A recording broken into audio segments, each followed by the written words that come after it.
Hi everyone, welcome back to my channel. I am Delilah from the Holistic Enchilada, and in today's video I am going to be sharing with you a scalp scrub that I like to do about once a month to help deal with my itching, flaky, dry scalp. Now normally I do this on wet hair. I get in the shower, wet my whole head, and then I will apply the treatment to my scalp and massage it in, and then I'll do the whole rest of my shower, rinse it out, shampoo, condition, and style. But for the purposes of making a video for you all, I did it a little differently. So I'm sitting here in the bathroom. I wet my scalp only with the spray bottle because you do have to apply this to a wet scalp with at least like the first few inches of your hair being wet. Otherwise, it's just going to be a sticky, gooey mess that you're not going to be able to massage in. So don't do it like that. I suggest you get into the shower or stick your head into the sink and soak it and then apply this to your scalp. It's much easier to apply that way, and don't worry about the fact that it is honey and sugar. It's not like super sticky. I mean, it's a little sticky as you're putting it on, but it rinses out so easily. I have actually used honey to cleanse my face before because it's so good for your skin. And in particular, I like using manuka honey because it has that methylglyoxal content that regular honey doesn't have. But if you can't find manuka honey, just go ahead and use any raw honey. That's going to have better properties in it than the other types of honey that have been heated, and it just kills all those healing properties that they have. So try it out with some manuka or raw honey, apple cider vinegar with the mother, and any kind of sugar. I used white sugar. Technically, you're supposed to use brown sugar, but I don't have any. And then I like to add in sometimes oils like, which is this one? Castor oil, which is supposed to be really good for your scalp, and essential oils that are great for your scalp like lavender, peppermint, rosemary. Those are my three favorites. There are others that you can use, some that are great for encouraging growth and stuff like that, so you can check those out. I have all of this information in a blog post. But in this video, I'm just going to model for you this particular scalp treatment that I do, which I do about once a month. So you can see, super quick and easy, very affordable. Go ahead and give it a try and let me know how it goes for you.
So now that I've got this in my hair, I'm going to leave it in for about 15-20 minutes or so, and then I'm going to wash it. I'm going to use the Kinky Curly Come Clean shampoo to do a clarifying wash, and then I'll use my Evolve conditioner, and I'm probably going to use the Raw Curls gel because I want a little bit more hold than the Evolve gives me.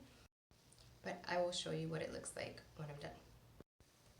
So here is the finished result. I ended up using the Diva Curl Foam because I'm going to go to the pool tomorrow, so I didn't really want to spend too much time on my hair. I'm going to have to wash it again tomorrow. But check out my scalp. I have no flakes whatsoever, and I always have tons of flakes.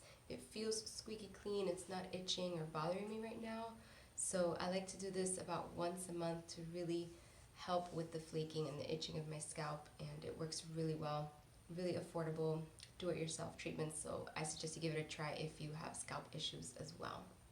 So thank you for watching. I hope you enjoyed this video, and like I said before, if you do give this a try, let me know in the comments how it goes for you, and feel free to share in the comments any other remedies you have for scalp issues. I know a lot of us struggle with that, so we can always help each other. If you like this video and you want more content on clean beauty and curly hair, then please subscribe to my channel, and I will see you in the next video.